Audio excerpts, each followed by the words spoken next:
That feeling. You know the one, right? That Yeah. sense you're kind of perpetually up against it. Like the clock's just ticking way too fast, even when, everything looks okay on the surface. Yeah. It's strange how that works. It's almost like the past, what's done, and the future, what hasn't happened. They somehow have this huge power over us right now.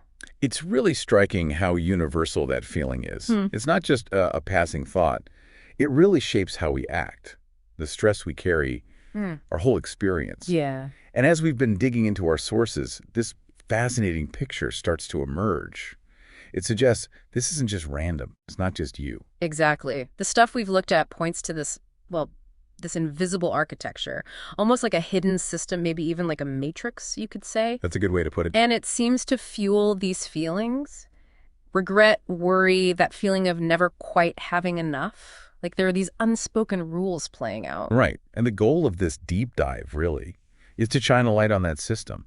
We want to unpack what this matrix is actually made of. And crucially, offer you, the listener, some really practical ways to spot it and maybe navigate it a bit more consciously. Okay, so where do we start? Well, one of the big ideas in our sources is this matrix of time. Now, this isn't about, seconds on a clock, but more about how our minds construct time. It's like our brains are constantly slicing up the now into what we think happened. Right, the past. And what we think is coming next, the future. Exactly.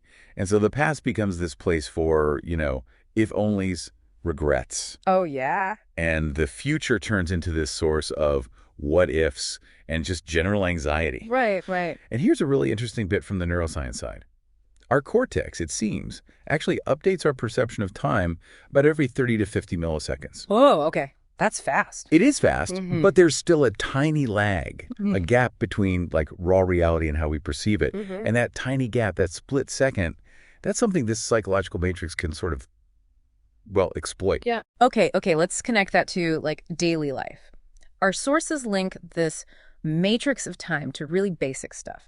Money and power. Yeah. Money is described as, get this, frozen time, which makes sense, right? You trade hours of your actual life. Your life entity. For these, digital tokens, basically. Right. Numbers on a screen. And power, that gets framed as borrowed attention, the ability to steer what lots of people are focusing on. And when you start seeing those connections, time, money is frozen time, power as attention, the way this invisible architecture works really starts to click. Yeah. It's not just about feeling a bit rushed sometimes. It's like deeply woven into how we operate. So let's tackle that first trap then, the time trap. Okay. One example our sources use is about this very wealthy individual, loads of money, success, all that. Right. Got everything, supposedly. But still felt constantly, perpetually behind schedule, like they could never catch up. Which really highlights that this instilling isn't just about your external situation, is it? Not at all. It's deep, psychological. That's such a crucial point. You can have all the external stuff, but that internal feeling of time being scarce, it can stick around. And that brings us back to that neuroscience bit, the brain constantly refreshing our sense of time, that little update, that slight lag. It's almost like a vulnerability. And a vulnerability. Yeah, that the matrix kind of uses to keep us feeling like we always need to catch up, always chasing something. Okay, this is where it gets really interesting because the sources don't just diagnose the problem, they offer tools. Practical stuff, yeah. Like this thing called the 4-4-8 quantum breath reset. Mm-hmm. Sounds fancy, but it's super simple. How does it work? You just breathe in deep for a count of 4. Then you hold your breath for 4. And then you exhale really slowly, completely for 8 counts. Longer exhale. Exactly. Let's try one cycle right now. Okay, so inhale, 2, 3, 4, hold, 2, 3, 4, and exhale, 2, 3, 4, 5, 6, 7, 8. You really feel that longer exhale. What's amazing is how something so basic, just breathing like that, can really shift your internal state. That extended exhale, it tells your nervous system, hey, you're safe. Oh, okay. Which helps dial down that feeling of urgency, that constant time pressure. And the main takeaway here, the big idea, is that by being truly present, like anchored right here, right now, we actually shrink our subjective feeling of time stress. It's like when you're totally lost in doing something you love, right? Time just kind of disappears. Exactly. Yeah. When your awareness is fully here, the past regrets and future worries. They just lose their grip on you. Which naturally, I guess, leads us to the next piece, the attention economy. Right. Because where does our attention go when we're not present? Good question. Our sources talk about how unresolved stuff, emotional pain, maybe even this weird sense of inherited guilt. Yeah, stuff we carry around. Can create what they call attention leaks. It's like these unprocessed feelings are constantly pulling our focus away. And guess what? There are whole systems, platforms, incredibly good at monetizing those leaks, turning your distraction into their profit. Oof. Okay, break that down. Well, think about it. When you're feeling a bit down or anxious or just uneasy, what's often the first impulse? Grab the phone, scroll. Exactly. And what kind of content often grabs you then? Often it's stuff that kind of resonates with those negative feelings, right? Yeah, definitely. Misery loves company, I guess. Or it just keeps you hooked, keeps you scrolling.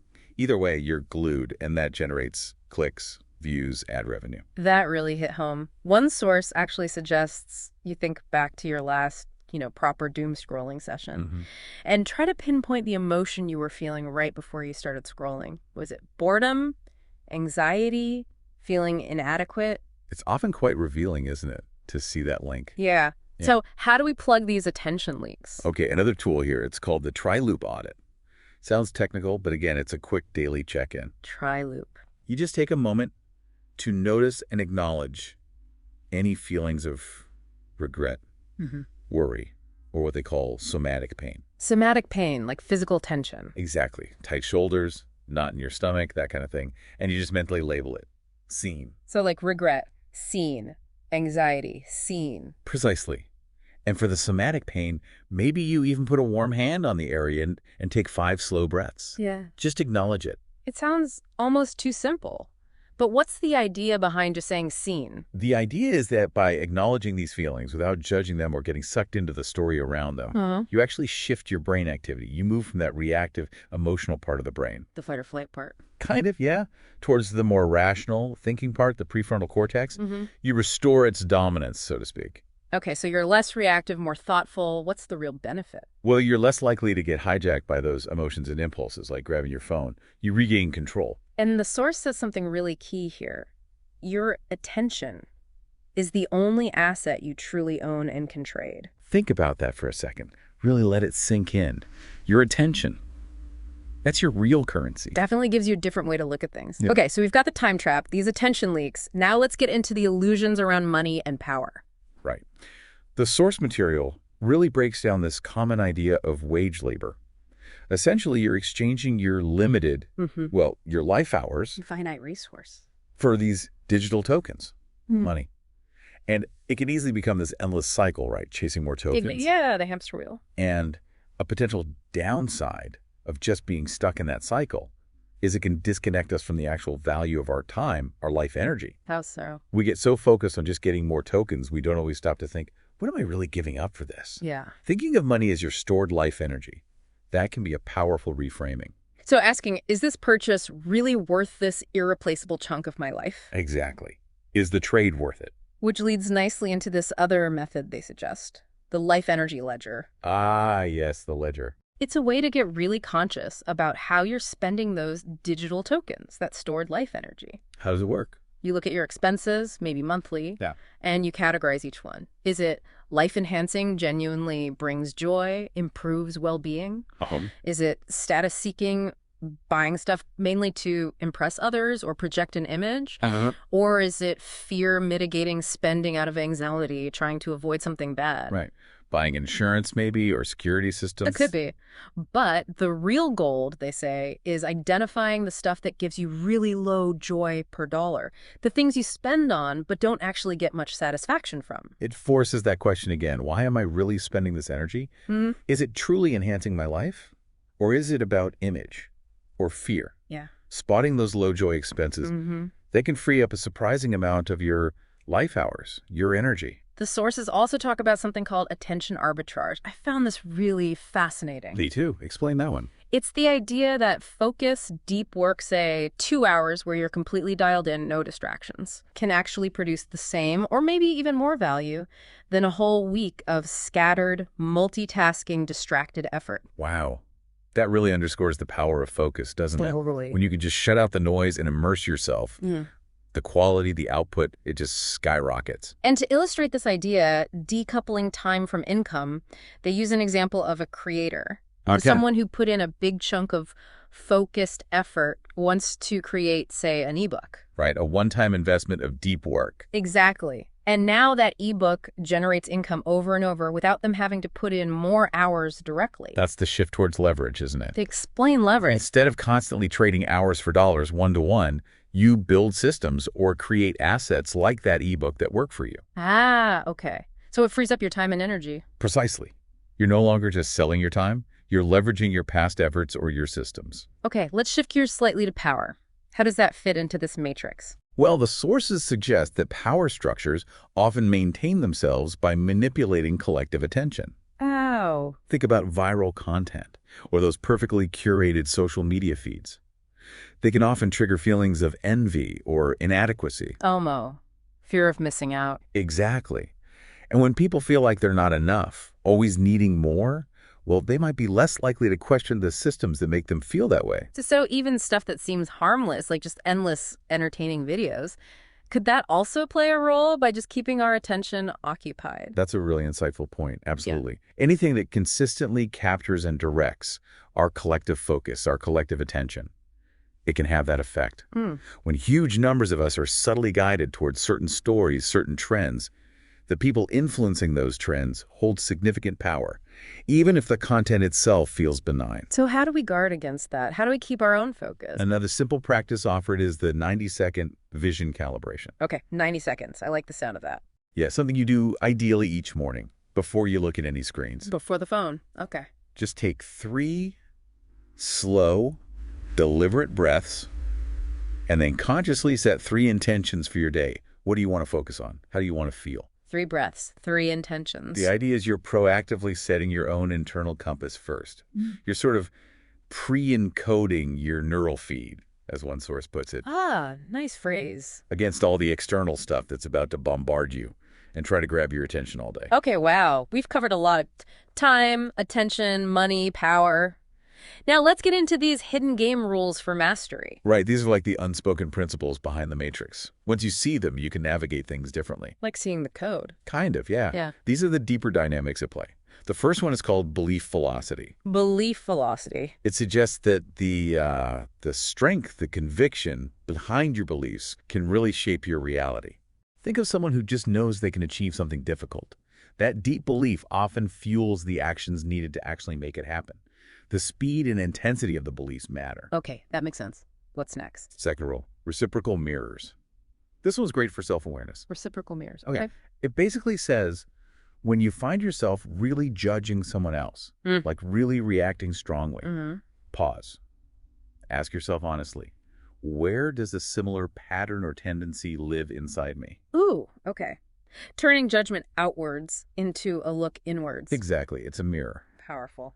Rule number 3. Leverage. We touch on this, building systems, processes, assets, anything that generates results without you having to put in proportionate time hour for hour. Automation, delegation, creating scalable things. All examples of leverage, yeah. Got it. 4th rule. Cycle surfing. Mm-hmm. This is about recognizing the natural ups and downs, the ebbs and flows. In markets. Or in markets, yes, but also in energy levels and projects, maybe even in life itself. And learning to work with those cycles, not against them. So like knowing when to push and when to rest. Exactly. The example given is an investor who saw market hype getting crazy. And instead of jumping in deeper, they stepped back, consolidated, rested. They surfed the cycle instead of getting wiped out by the crash. Smart. Okay, and the final hidden rule. Number 5 is needlessness. Needlessness sounds a bit detached. It's more about focusing on providing value, doing good work from a place of genuine contribution without being desperately attached to a specific outcome or reward. So acting out of purpose, not desperation. Exactly. When you're not needy for a specific result, you often operate with more clarity, more strength, better strategy. You're detached from the outcome, focused on the process. Wow. Belief velocity, reciprocal mirrors, leverage, cycle surfing, needlessness. Those are definitely things to chew on. They provide a different lens, don't they, for understanding why things happen the way they do. Yeah, absolutely. Okay, so we're heading into our final segment now. This is about the collective upgrade and legacy. Right. So this isn't just about individual tactics for you to navigate the matrix. It's also about how we, collectively, can maybe shift the whole system a bit. How can we do that? Well, one practice suggested is the coherence pulse. Try this before your next meeting, maybe? Coherence pulse. Okay, I'm listening. It's simple again. 10 slow, deep breaths right down into your belly. Yeah. As you breathe, visualize a gentle violet light flowing down from the top of your head into your heart area. Okay.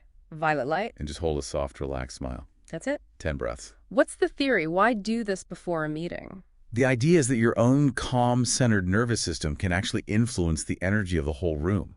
It has a harmonizing effect. Seriously, like your calm can be contagious. The source material suggests exactly that, yeah. That a calm nervous system can sort of entrain the room, bring others into a calmer state, too.